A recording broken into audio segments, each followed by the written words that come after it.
You come in from the yard on a warm evening, and your dog flops down by the door the way she always does. You run your hand along her back, half thinking about supper, and your fingers stop on something small and hard near her shoulder. A tick, swollen, gripping, buried into the skin of an animal you love.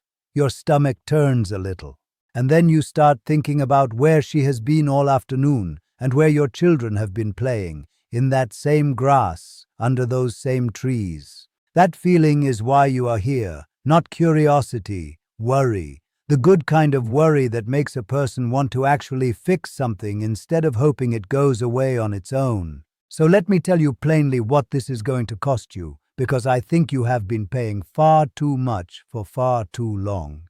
The method I am going to give you costs about $4 to start, not 400.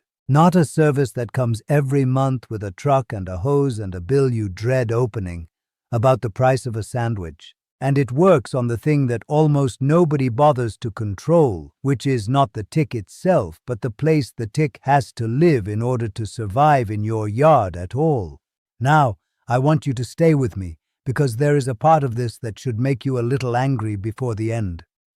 Not at me, at how simple it turns out to be, and at how long the simple answer has been kept quiet while you kept reaching for your wallet. I will get to that. I will be honest with you about what this trick can do and what it cannot do, because anything else would be a waste of your trust and your time. My name is Hiroshi Tanaka. I grew up in a small mountain village in Japan, the kind of place we call Satoyama, which simply means the land where the village meets the wild forest, where people and the woods live close together and have to come to an understanding. I am 68 years old now. I spent most of my life as a rural craftsman, fixing homes and tools and the 100 small troubles that come with living between the rice fields and the trees. And I will tell you something about that kind of place. The forest comes right up to your door. The tall grass, the damp shade, the leaf litter under the cedar trees, all of it sits at the edge of where the children play. Ticks were not a rare thing we read about.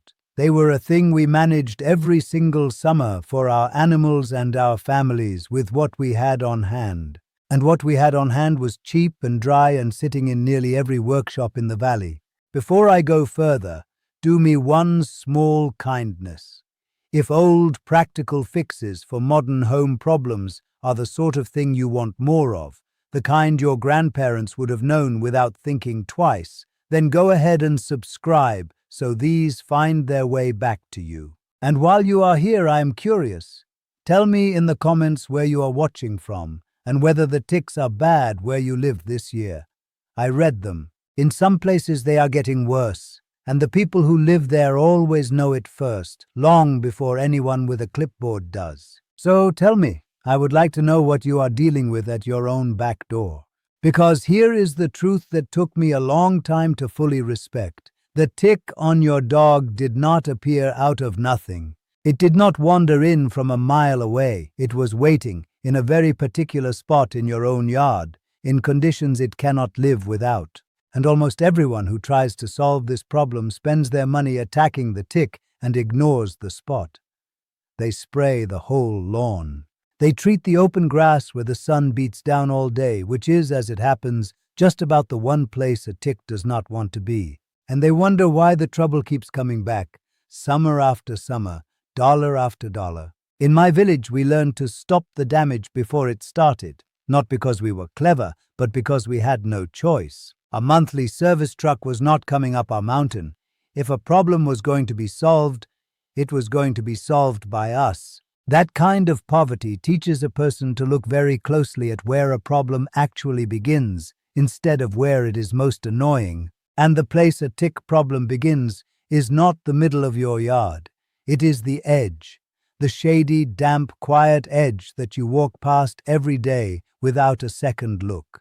Take care of what you own, and it will take care of you. That is what my grandfather taught me, and it has never once failed me. So before we touch a single material or spend a single dollar, I want you to understand why the most common way of doing this fails almost every household that tries it. and why a $4 habit can do what an expensive routine cannot. If you do not understand that part, none of the rest will hold.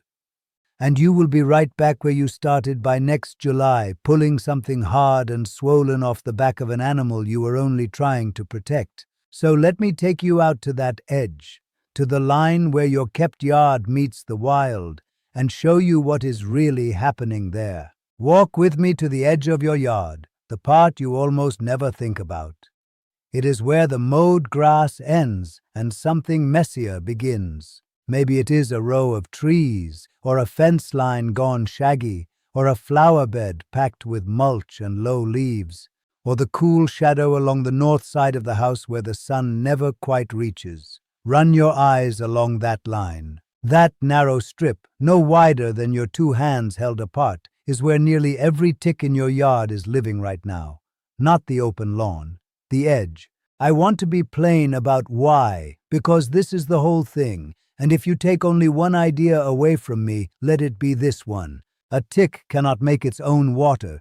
It does not drink the way your dog drinks. It pulls moisture from the air around it through its own skin, and it loses that moisture quickly when the air goes dry. So, a tick in the middle of your sunny lawn, where the breeze moves and the sun bakes the grass by noon, is a tick that is slowly drying out and dying. It hates that place. It will not stay there.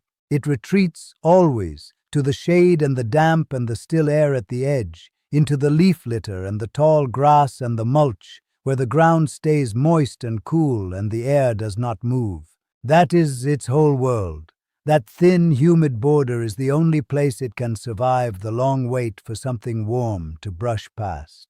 Now, here is the part that should change the way you see your whole yard. The science people use a long phrase for this. They call it the tick's need for high humidity in the leaf litter layer. You do not need the phrase. You only need the plain idea behind it, which a child could grasp in a moment. Ticks live where it is damp and shady and still. Ticks die where it is dry and sunny and open. That is it. That is the entire secret that an $800 a year service does not want sitting plainly in your head, because once it is in your head, you stop needing them. Let me ask you something and think about it honestly before you answer. When you have worried about ticks before, where did you put your effort? Did you spray the open lawn? Did you have someone treat the grass your children run across? Tell me in the comments, because I would guess that almost all of you aimed at the wide open space, the part that was easy to reach and easy to see, and that is exactly the part the tick had already abandoned. You were treating the empty house long after the family moved next door. This is why the common approach fails, and fails expensively. A man comes with a tank and sprays your whole property with something strong.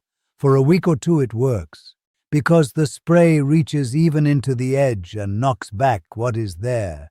But a broad spray like that does not change the place. The shade is still shady. The leaf litter is still damp. The still air is still still. So the conditions that made the edge a perfect nursery are all exactly as they were, and within a few weeks new ticks arrive on a mouse or a deer or a bird. Find that the welcome mat is still out and move right in. The man comes back. You pay again. And nothing about the actual cause has been touched. You are renting a short silence, over and over, at a price that never ends. A tool does not rust because it is old. It rusts because it was kept badly. And a yard does not hold ticks because ticks are everywhere. It holds them because one narrow strip of it was kept in a way that begs them to stay. Change the keeping, and you change the result. That is the difference between chasing a problem and ending it, and it is the difference my grandfather understood with nothing but his eyes and his hands. So we are not going to chase ticks. Chasing is what keeps people poor and tired and afraid of their own grass. We are going to do the thing the old people in my village did with every kind of trouble. We are going to make the place itself turn against the pest. We are going to take that damp, shady, still little border and break the one condition the tick cannot live without, which is the moisture trapped low in the leaf litter. We are going to build a dry line the tick will not cross. out of something that costs a few dollars and that smells, as it happens, like the cedar forests I grew up walking through. And when you understand how little it takes to do that, you may feel that flash of anger I promised you, the one that comes from seeing how simple the answer was all along. Let me show you exactly what to buy, exactly where to put it, and exactly why it works. Here is what you are going to buy, and I want you to write it down because it is short. You are going to buy a bag of cedar mulch, the kind made from real cedar wood, sometimes sold as cedar chips or cedar shavings. A bag costs about $4 at any garden store or hardware store. That is the whole shopping list to start. One bag, $4. If your yard is large, you may want 2 or 3 bags, but begin with one because I want you to see it work before you spend more. Now let me tell you why cedar and not just any wood chip, because the reason is the whole point. Cedar wood is dry by its nature, and as it sits, it gives off a light oil and a scent. In my country, we have used the wood of the sugi cedar and the hinoki cypress for hundreds of years in our chests and our closets and our storehouses. Precisely because insects do not care for it and because it helps keep things dry, the cedar does 2 things at once for you here. It physically breaks up that damp leaf litter with a loose, dry material that does not hold water the way rotting leaves do. And its scent makes the strip less inviting to the very insects you are trying to push out. You are not poisoning anything. You are making one narrow place dry and unwelcoming, which to a tick is the same as making it deadly. So here is exactly what to do. Go to that edge we talked about, the line where your mowed lawn meets the trees, the fence, the flower bed, the shady side of the house. Lay down a band of cedar mulch along that whole border. Make the band about 3 feet wide, which is roughly the length of your arm, and then some, and make it about 2 inches deep, deep enough that you cannot see the old leaf litter through it. That is your dry line. That is the wall. A tick sitting in the damp grass on the wild side now has to cross 3 feet of dry, scented, sun-touched cedar to reach your lawn and your children. And that crossing is exactly the thing its body cannot survive. Most of them will simply not make it. The barrier does the work for you every hour of every day, without a truck and without a bill. Pay attention to the shady, damp corners first if you cannot do the whole edge at once. The north side of the house, under the deck, the base of a stone wall, the mulch bed against the foundation. Those cool, still, moist spots are the heart of the trouble, and a single bag of cedar laid there will do more than a tank of spray across your whole open lawn. Now I have to be honest with you, and I will not skip this because it matters more than anything else I have said. This dry line is a barrier, not a magic circle. It will dramatically cut how many ticks cross from the wild edge into your living space, and for most yards that is the entire battle. But it will not pull a tick off a deer that walks straight across your lawn, and it will not protect you out in the deep woods or the tall meadow beyond your property where the whole world is damp and shady. So you still check your children and your animals after they have been in long grass. You still run your hands along your dog after a walk in the woods, the way I started this by doing. The cedar line guards the border of your home. It does not follow you out into the forest. Anyone who tells you a $4 bag makes you safe everywhere is selling you something, and I would rather you trust me than be disappointed in me. Honest is better than impressive. One more caution, plainly said. Cedar in this loose chip form is well suited for use around homes with pets and children, which is the very reason I favor it over the sprays. But keep any product in its sensible place. Keep the bag away from where a small child or a dog might eat the chips, and do not let a curious puppy treat a fresh pile as a snack. Common sense, the same you would use with anything in the garden shed. To make this last, treat it as a habit and not a single afternoon. Cedar fades over a season as its oils dry out and rain works it down. So once a year, in the spring before the warm weather brings the ticks back to life, walk your edge and lay a fresh thin layer over the old. It takes 1 bag and 1 hour. Keep your gutters from dripping onto that edge. Keep the brush from piling up there. Keep the leaf litter raked thin where you can. You are not doing a big job once. You are keeping one small line dry year after year. And that small, steady keeping is what ends the problem for good instead of renting silence by the month. And that brings me to the part I promised you at the start, the part that may make you a little angry. Because once you see how cheap and how simple this truly is, the next question asks itself, why did no one tell you sooner? Here is the answer, and I will give it to you straight. It is not a conspiracy. It is simpler than that, and in a way, it is almost worse. There is no money in a $4 bag of cedar.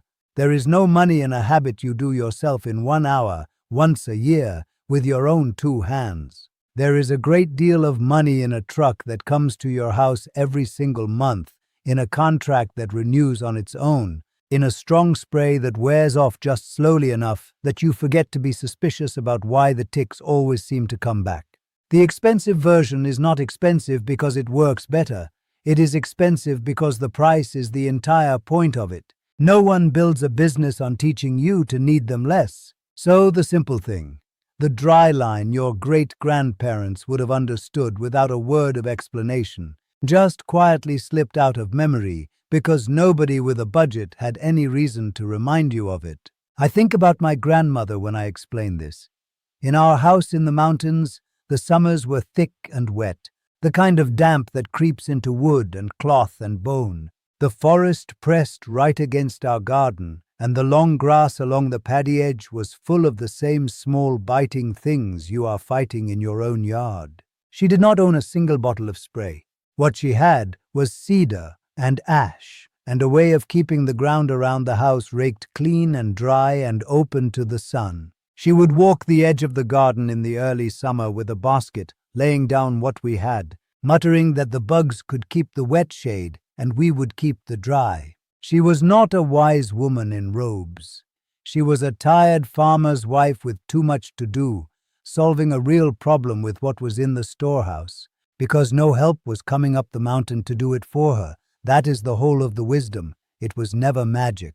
It was only attention and a refusal to pay for what you could do yourself. So here is what I want you to do this week. Buy 1 bag of cedar mulch, about $4. Find the shady, damp edge of your yard, the line where the lawn meets the wild. Lay a band of cedar there about 3 feet wide and 2 inches deep, starting with the coolest, dampest corners. Then next spring, lay a fresh, thin layer over the old. That is everything.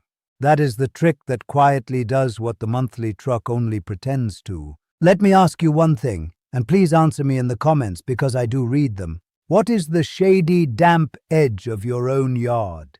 Is it a tree line, a fence, the north wall of the house, a bed of old mulch? Tell me where your trouble lives, and tell me how the ticks have been this year where you are. I learn as much from your back doors as you learn from mine, and someone reading may have the same trouble and find their answer in what you write. If a quiet, practical fix like this is the kind of thing you want more of, the old methods that cost a few dollars instead of a few hundred, then subscribe and stay with me, because the next natural step is the one most people skip. A dry edge keeps the ticks from crossing, but the same damp, shady corner that breeds ticks is also where the moisture begins, that rots your fence posts and your deck boards from underneath. The cause is the same. The fix is close kin to this one. That is where I would like to take you, to the quiet damp that eats a wooden home from the ground up, and the cheap old habit that stops it. For now, take care of the small line at the edge of your grass, and the bigger fear you carry every summer grows quieter on its own. Look after the small things, and the big problems never come. My village knew this. Now you do too.